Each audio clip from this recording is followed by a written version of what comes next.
Bismillahirrahmanirrahim. Assalamualaikum warahmatullahi wabarakatuh. Jumpa lagi dengan pembelajaran fisika bersama Pak Nur Syam.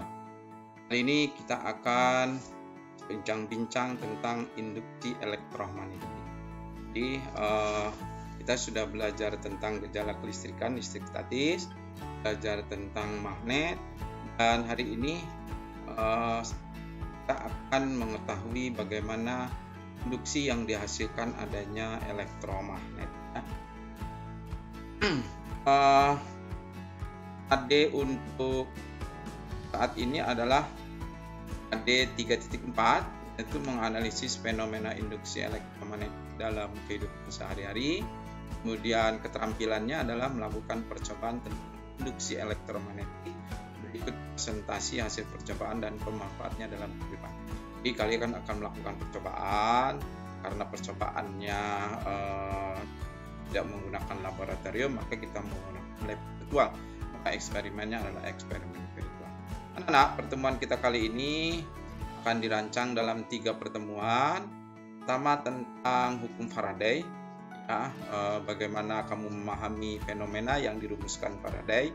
Kemudian kita lebih rinci bagaimana rincian dari mengubah flux, ya, apa penjelasan dari hukum Faraday, dan terakhir adalah penerapan induksi elektromagnetik dalam kehidupan sehari-hari, terutama pada induksi kumparan dan transformator. Ini banyak digunakan sekarang, ya, karena kamu hidup saat ini tidak bisa hidup tanpa baterai. Nah, di dalam penggunaan itu ada namanya transformator dalam rangkaian atau disebut dengan trafo.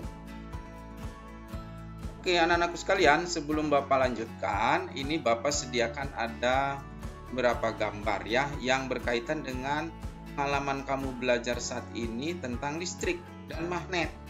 Dari listrik statis. Masih ingat kan gambar ini? Anak Abdamil ingat, ya? Iya, Simon, ya, Simon ingat ini. Nah, waktu itu kamu, ini apa ini? Kamu buat cerita. Ini adalah tentang gejala listrik dengan gesek-gesekan. Dan yang lebih jauh lagi itu kan petir itu juga gejala listrik statis, ya, karena gerakan awan menimbulkan ionisasi pada molekul atau molekul butir air awan di udara, kemudian timbul beda potensial tinggi, terjadilah listrik. Jadi gerakan gesekan menimbulkan listrik. Kemudian yang kedua, listrik menghasilkan magnet, dan kamu sudah membuat magnet ini, videonya sudah bagus-bagus, ya. Terus yang ketiga, kamu juga belajar tentang interaksi antara listrik dan magnet. Jadi ada arus, ada medan magnet menimbulkan gaya yang paling tegak lurus. Nah, dikenal dengan gaya Lorentz, ya. Ya, kemudian yang terakhir ini adalah aplikasi dari gaya Lorentz. Jadi Lorentz itu dengan modal magnet dan arus listrik menghasilkan gaya. Gaya itu digunakan untuk gerakan. Itu terjadi pada motor listrik. Nah, ini digunakan di mana? Di kipas angin, di blender, mixer, dan sebagainya, ya, di pompa air dan seterusnya. Jadi, listrik, magnet menimbulkan gerakan. Nah, tolong dibuat cerita ini, ya, dibuat di catatan awalnya sebagai refleksinya. Buatkan cerita alur ini sehingga kamu apa yang sudah dipelajari memiliki keterkaitan satu sama lain, ya. Nah, kurang lebih ada beberapa statement, ya, yang kita rumuskan dari fenomena itu. Jadi karena gesekan atau gerakan itu bisa menimbulkan gejala kelistrikan, listrik statis. Kemudian kamu juga belajar tentang kapasitor, ya. Jadi listrik itu bisa disimpan, salah satunya dengan kapasitor. Nah, di antara kamu ada yang eksperimen, ada yang membuat paparan, ya kan? Ingat? Iya, ya. Ada yang dua-duanya malah, ya. Kemudian berikutnya, listrik mengalir menghasilkan magnet. Ini yang disebut dengan percobaan Ørsted. Jadi listrik bisa magnet itu membentuk aturan-aturan yang sangat teratur, ya. Yang berikutnya, interaksi medan magnet dengan listrik menimbulkan gaya atau disebut dengan gaya Lorentz. Nah, jadi kalau listrik bisa menghasilkan magnet, itu Faraday mempertanyakan, mungkinkah magnet bisa menghasilkan listrik? Nah, itu pertanyaan itulah yang kemudian timbul, dan hasilnya yang ini yang akan kita pelajari.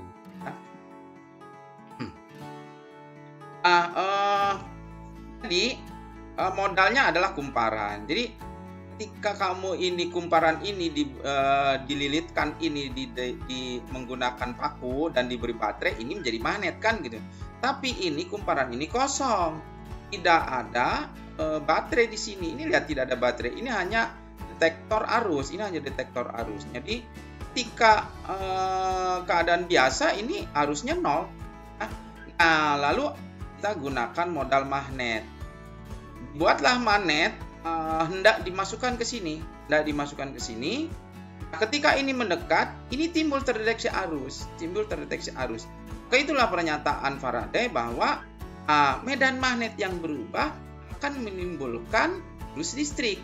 Nah, arus listriknya itu disebut dengan arus induksi. Arus induksi itu ya, dihasilkan dari sumber atau disebut dengan GGL, gaya gerak listrik induksi. Nah, oleh Faraday dirumuskan gaya gerak listrik atau induksi itu akan timbul ya sebanding dengan jumlah lilitan. Jadi kalau lilitannya makin banyak, maka GGL-nya akan makin besar, dan sebanding dengan kecepatan perubahan flux. Ini lambang flux. Kamu sudah belajar juga waktu kemarin, cuman punya flux listrik ya.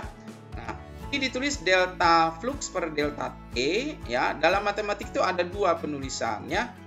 Kalau menggunakan delta, maka delta itu artinya selisih waktu. Selisih waktunya terukur, kita gunakan ini. Tapi kalau selisih waktunya sangat singkat atau dalam waktu yang sangat singkat sesaat, maka penulisannya kalau menggunakan notasi matematik itu limit delta T mendekati 0, maka ditulis menjadi N d flux per dt atau d per dt dari flux ya, d per dt dari flux. Ini rumus Faraday ya. Apa itu E-nya? E-nya adalah GGL, N-nya jumlah lilitan. Nah, kalau delta itu delta flux ya. Ini delta perubahan flux dan delta T selang waktu. Tapi kalau D per DT flux ini nggak disebut D flux, nggak disebut ya. Maka disebutnya adalah dq per dt. dq per dt ini disebut dengan laju atau kecepatan perubahan flux magnetik. Ya, dalam kehidupan sehari-hari yang prinsipnya menggunakan seperti ini adalah dinamo sepeda ya, beberapa sepeda yang zaman dulu mungkin sekarang juga masih ada. Biasanya dinamo ditempel di ban. Nah, kalau bannya gesek dan sepedanya maju, maka kepala dari dinamo itu akan berputar. Nah, perputaran itu menimbulkan perubahan medan magnet dan menghasilkan arus listrik. Makanya kalau jalan sepedanya kenceng ya, kecepatan perubahannya besar, maka nyala lampunya akan menjadi lebih terang ya. Nah, di dalamnya ada kumparan. Makin banyak kumparan itu terangnya, GGL induksinya, GGL gaya gerak listrik itu akan menjadi lebih besar. Oke. Kemudian tadi ada rumusan minusnya. Jadi minusnya itu menunjukkan bahwa arahnya untuk menentukan arah arusnya. Jadi begini anak-anak, ini ketika ini masuk terjadi perubahan. Nah, respon alam itu biasanya akan menimbulkan reaksi. Jadi ketika didekati akan tolak, tapi ketika dijauhi dia akan menarik. Nah, kalau utara mendekat, maka kumparan yang tadi ngasong itu seolah-olah akan menimbulkan medan magnet dan ke arah utara. Nah, kalau utaranya ke sana, maka ini di dalam kawat lilitan ini akan timbul arus mengikuti kaidah tangan kanan seperti ini tuh. Jempolnya medan magnet dan di jari-jarinya adalah arah dari arus listrik. Ya, kalau kutub utara mendekat, bagaimana kalau kutub utara menjauh? Jadi, kalau dijauhi dia akan menolak, ya, akan menolak. Kalau dijauhi, maka kalau menolak di sini utara, maka di sini menjadi selatan. Makanya utaranya ke sana, begitu ya. Nah, ini Bapak tulis keseimbangan alam itu membuat perubahan flux direspon dalam arah sebaliknya. Jadi dekati nolak, kalau dijauhi akan menarik. Ya. Oke. Lanjutnya melatih berhitung. Kamu sudah pernah membuat hitungan ini, tapi untuk medan listrik. Kalau medan listrik ini kan ditulisnya E. Nah, sekarang pakai medan magnet B. Jadi flux magnetik. Kalau dulu flux listrik, ya.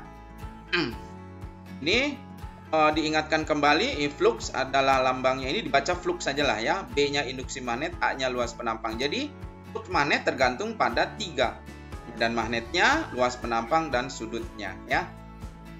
Ingat sudutnya itu adalah sudut normal ya.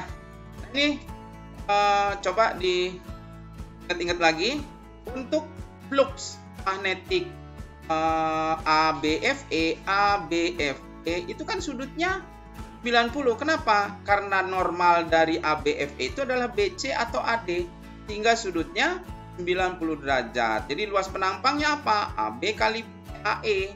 Jadi 1,2 kali 1,6. Hasilnya tetap 0. Nah, kemudian untuk flux BCHE ini yang diagonal ini, itu sebenarnya yang masuknya sama dengan BCGF dan ADHE, sehingga hasilnya kita tidak perlu pusing-pusing mencari sudutnya yang mana. Secara logis bahwa yang menembus BCHE sama dengan BCF dan ADHE. Hasilnya sekian. Tolong dipelajari lagi karena ini kamu sudah belajar pada saat itu ya. Diulang-ulang lagi ya.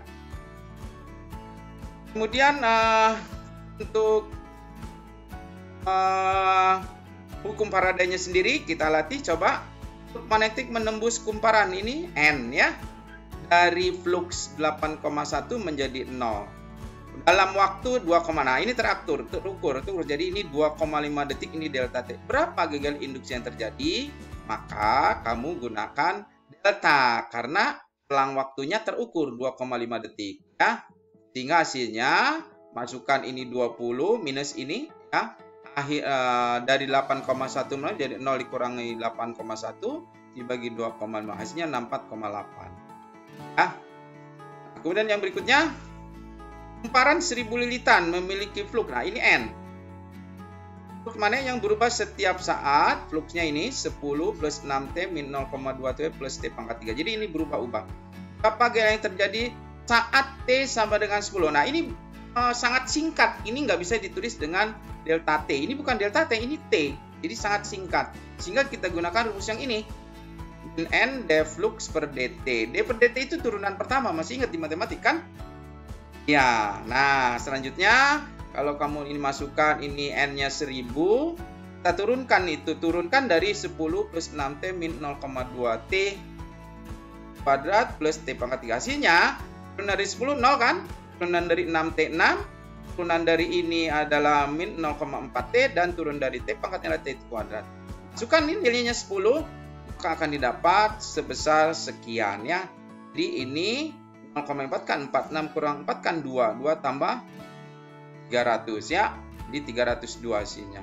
Kemudian GGL maksimumnya. Nah, ini kamu coba pelajari lagi di nilai stasioner ya. Kalau maksimum itu kalau turunan pertamanya dari 0. Jadi kita sebut saja d flux per dt-nya kecepatan perulang itu dengan Y. Maksimum jika turunan Y-nya 0. Nah, berarti ini diturunkan turunan dari ini 6 ya. Hasilnya ini. Kapan itu terjadi? Nah, kalau ini diturunkan maka ini menjadi 0,4 dan ini menjadi 6T. Jadi T-nya didapat sehingga hasil epsilonnya GGL-nya dimasukkan lagi ke sini. Ini diganti 0,067. Nah, akan didapat seperti ini. Ya. Oke, yang terakhir. Nah, yang terakhir ini ada eksperimen anak-anak ya. Jadi kalian boleh bermain dengan ini, variabel bebasnya ada beberapa ini anak-anak. Nah, jadi Bapak harapkan ini kamu bisa geser-geser ini. Nah, Bapak harapkan percobaan yang ini ya. Yang ini lilitannya. Jadi silakan variabel bebasnya lilitan sedikit, lilitan banyak. Terus kamu juga bisa melakukan gerakan yang lambat, gerakan yang agak cepat, gerakan yang lebih cepat lagi. Nanti ke bawah, nanti ke bawah dan seterusnya. Kemudian kamu juga bisa mengganti kutub utara selatannya diputar. Nah, begitu. Nah, lakukan percobaan ini dengan berbagai macam. Amati ininya, nih ya. Amati jarum dan amati terangnya. Ceritakan dalam bentuk video presentasi maksimum 6 slide. Iya, jadi sekarang bukan lagi di laporan seperti kemarin. Silakan kamu ceritakan seperti Bapak ini, presentasi seperti ini kamu bisa gunakan itu. Oke. Demikian anak-anak pertemuan kita hari ini. Sampai jumpa. Mudah-mudahan. Assalamualaikum warahmatullahi wabarakatuh.